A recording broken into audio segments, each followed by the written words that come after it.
पंचुपुली बेउसाई सरकारी उच्च प्राथमिक विद्यालय माँ पाई गछटिए कार्यक्रम। आज बेउसाई सरकारी उच्च प्राथमिक विद्यालय माँ पाई गछटिए कार्यक्रम अनुष्ठित हो जाइछि।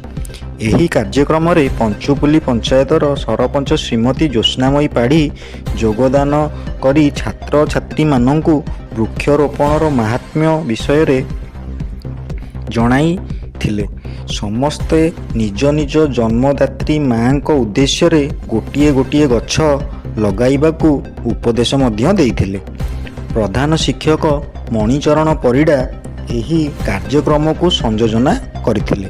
तेबे एही कार्यक्रम रे विद्यालयर समस्त शिक्षक शिक्षयित्री तथा शशिकांत महांती, अर्पिता जेना, विवेकानंद बेहेरा, रमाकांत देहुरी, शशिकांत देहुरी, समाजसेवी अनंत बारिक, ब्रजकिशोर पाढ़ी, केशव जेना, संध्याराणी बारिक, रत्नाकर देहुरी, प्रियदर्शनी राउत उपस्थित रही थिले। विद्यालय भित्तिभूमि विकास रे पंचायत तरफरु समस्त सहयोग कराजिबो बोली श्रीमती ज्योत्स्नामयी पाढ़ी जणाइथिले। एही कार्य को विद्यालयर प्रधान शिक्षक श्री मणिचरण परिड़ा परिचालना करथिले। जय जगन्नाथ। सर्वप्रथमे गवर्नमेंट यूपी स्कूल बेउसाई को मुझे धन्यवाद दूची। एठिकार जो प्रधान शिक्षक अच्छी मणिभद्र परिड़ा एवं जो शिक्षक अच्छी शशिकांत महांती सेमानकर प्रबल उद्यम प्रबल सहयोग एथि सहित आम ग्राम पंचायतर महोदया सरपंच महोदया श्रीमती ज्योत्स्नामयी पाढ़ीकर नेतृत्व में ए कार्यक्रमटी आम करुचु।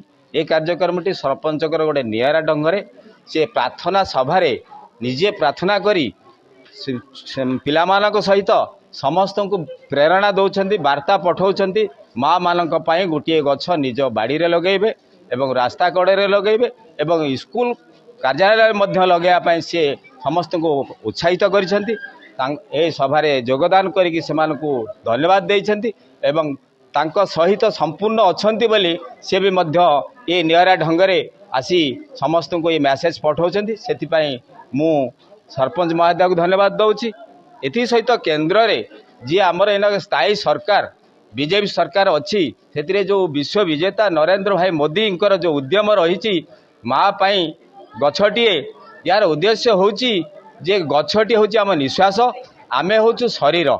जदि सी निश्वास छाड़ब आमे बंचबू तेणुक निश्वास बंद हो गले आमे ऑटोमेटिकली प्राण हरइबू।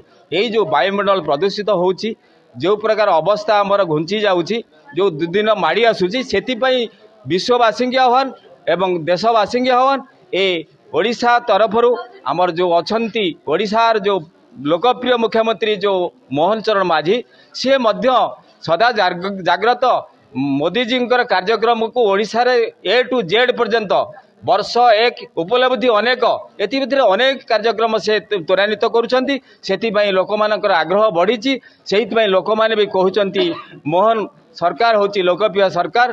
धन्यवाद। मु एति कही समाप्त करुची। जय हिंद जय भारत। मु साधुवाद जनइबी आम ग्राम पंचायतर सरपंच श्रीमती ज्योत्स्नामयी पाढ़ी महोदया को जहाँकर आह्वान क्रमे आज उक्त विद्यालय रे एक सचेतनतामूलक सभार आयोजन करा जायथिला। उक्त सभारे निजे सरपंच महोदया आम विद्यालय हतारे गछ लगाइबा सह आम विद्यालयर छात्र छात्री मानंकु माँ पाई गछटिए जो कार्यक्रम वर्तमान आमर राज्य सरकार तथा आमर यशस्वी प्रधानमंत्री हाथ को नहीं माँ पाई गछटिए कार्यक्रम यह गोटे पाद आग को नहीं जावाई आज जो सचेतनता कार्यक्रम आम ग्राम पंचायतर सरपंच महोदय द्वारा निश्चिंत भाव यह हृदयग्राही हो पारी। निश्चिंत भाव में आशा करी जे आम विद्यालय हतारे हो पिला माने सेमानंकर निज परिवेश रे हो सेमानंक माँ के उद्देश्य माँ को जमिति पिला माने भल पाउचंती माँ जत्न नौचंती ठीक से परी निज परिवेश रे विद्यालय परिवेश रे गोटे गोटे निश्चिंत भाव में गछ लगेबे एवं आम परिवेश को सरस सुंदर करने सह आमर जो विकसित भारतर स्वप्न अच्छी से स्वप्न को साकार करने दिगरे गोटे सुचिंतित पदक्षेप आम नवा। कौन कह आज्ञा आपण मैंने तो सब कहले समस्ते जानते कौन पाई ମା ଗଛଟିଏ ମା ପାଇଁ କ'ଣ ପାଇଁ ପ୍ରୋଗ୍ରାମ ହେଇଛି ସମସ୍ତେ ଆମେ ଜାଣିଛନ୍ତି କିନ୍ତୁ କେହି ପାଳନ କରୁନାହାନ୍ତି କାନରେ ଶୁଣୁଛନ୍ତି କିନ୍ତୁ ଏପଟେ ବାହାର କରିଦେଉଛନ୍ତି।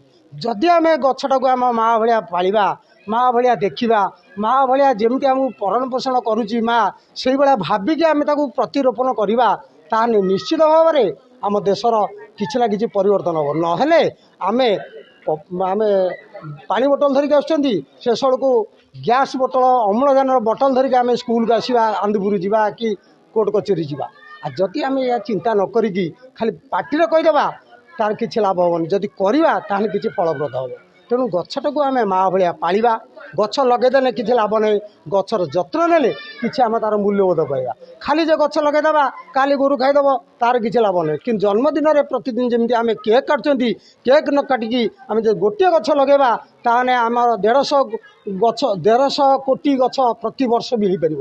ଆଉ କିନ୍ତୁ ଆମେ କରୁନାହାନ୍ତି। ତେଣୁକରି ଏହା ଯାହାଫଳରେ କି ଆମେ ଏଇ ଯେଉଁ ଅସୁବିଧାଟା ଆମେ ଭୋଗିବା ଶେଷବେଳକୁ ଏଇ ଯେଉଁ ଜେନେରେସନ୍ ସବୁ ଧ୍ୱଂସ ହେଇଯିବ।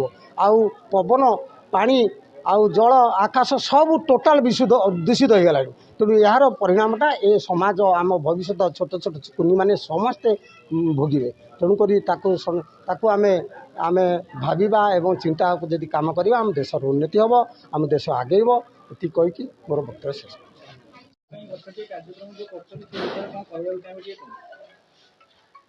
ମୁଁ ଜ୍ୟୋତ୍ସ୍ନାମୟୀ ପାଢ଼ୀ ପଞ୍ଚୁପଲ୍ଲୀ ସରପଞ୍ଚ। ଏ ସରକାରଙ୍କର ଏଇ ମା ପାଇଁ ଗଛଟିଏ ପ୍ରୋଗ୍ରାମକୁ ମୁଁ ସ୍ୱାଗତ ଜଣାଉଛି। ଏହା ବହୁତ ଉତ୍ତମ କାର୍ଯ୍ୟକ୍ରମ। ଆମ ଦେଶରେ ଆସ୍ତେ ଆସ୍ତେ ଗଛର ସଂଖ୍ୟା କମିଯାଉଛି। ଏହା ପାଇଁ ଆମର ଅମ୍ଳଜାନ ମଧ୍ୟ କମିଯାଉଛି। ଗ୍ରୀଷ୍ମ ଋତୁରେ ବହୁତ ପ୍ରଚଣ୍ଡ ଗରମ ହେଉଛି।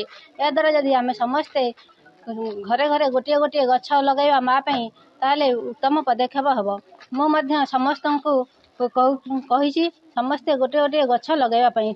ଆଜି ସ୍କୁଲକୁ ଆସିକି ମୁଁ ମଧ୍ୟ ପ୍ରାର୍ଥନା ସଭାରେ ଯୋଗ ଦେଇ ପିଲାମାନଙ୍କୁ କହିଛି। ସମସ୍ତ ଶିକ୍ଷୟିତ୍ରୀମାନଙ୍କୁ ସମସ୍ତ ସମାଜସେବୀମାନଙ୍କୁ ମଧ୍ୟ କହିଛି ସମସ୍ତେ ଗୋଟିଏ ଗୋଟିଏ ଗଛ ଲଗାଇଲେ ବହୁତ ଭଲ ହେବ। କେନ୍ଦୁଝରରୁ ଗଗନ ବିହାର ଦାସଙ୍କ ରିପୋର୍ଟ, G9 ଓଡ଼ିଆ।